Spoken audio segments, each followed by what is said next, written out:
പേരാവൂരിൽ നിന്നും അജയ് ചേരുന്നു. അജയ്, വോട്ടെടുപ്പ് സമാധാനപരമായാണ് മലയോര മേഖലയിൽ നടന്നത്. അതോടൊപ്പം തന്നെ വോട്ടെടുപ്പ് സമയം കഴിഞ്ഞിട്ടും ഏതെങ്കിലും ബൂത്തുകളിൽ ഇപ്പോഴും വോട്ടർമാരുടെ ക്യൂ കാണുന്നുണ്ടോ?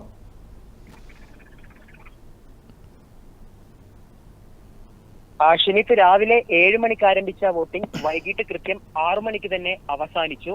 മലയോര മേഖലയിലെ മിക്ക ബൂത്തുകളിലും വലിയ തിരക്കുകൾ ഒന്നും തന്നെ അനുഭവപ്പെട്ടിട്ടില്ല. എന്നാൽ ഉച്ചയ്ക്ക് ശേഷം ചില ബൂത്തുകളിൽ ചെറിയ തിരക്ക് കാണാൻ സാധിച്ചു. വൈകിട്ടൊരു 4 മണിക്ക് ശേഷമാണ് വോട്ടർമാർ കൂടുതലായും മിക്ക ബൂത്തുകളിലേക്കും എത്തിത്തുടങ്ങിയിരുന്നത്. കനത്ത വെയിലിന്റെ ചൂട് ശമിച്ച ശേഷമായിരിക്കാം കൂടുതൽ വോട്ടർമാരും ബൂത്തുകളിലേക്ക് എത്താൻ തയ്യാറായതെന്നാണ് കരുതപ്പെടുന്നത്.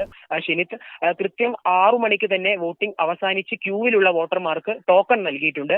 നിലവിൽ കേളകം പഞ്ചായത്ത് കുണ്ടേരി 1-ാം വാർഡിലാണ് അത്യാവശ്യം വോട്ടർമാരുടെ തിരക്ക് കാണാൻ സാധിച്ചത്. അവിടെ തന്നെയാണ്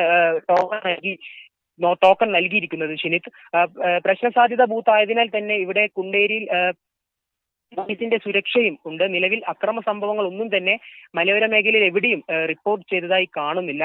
അതുകൊണ്ട് തന്നെ വലിയ ആശ്വാസം തന്നെയാണ്.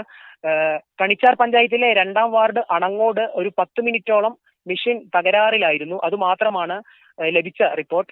മലയോര മേഖലയിൽ പൊതുവെ സമാധാനപരമായിരുന്നു തിരഞ്ഞെടുപ്പ്.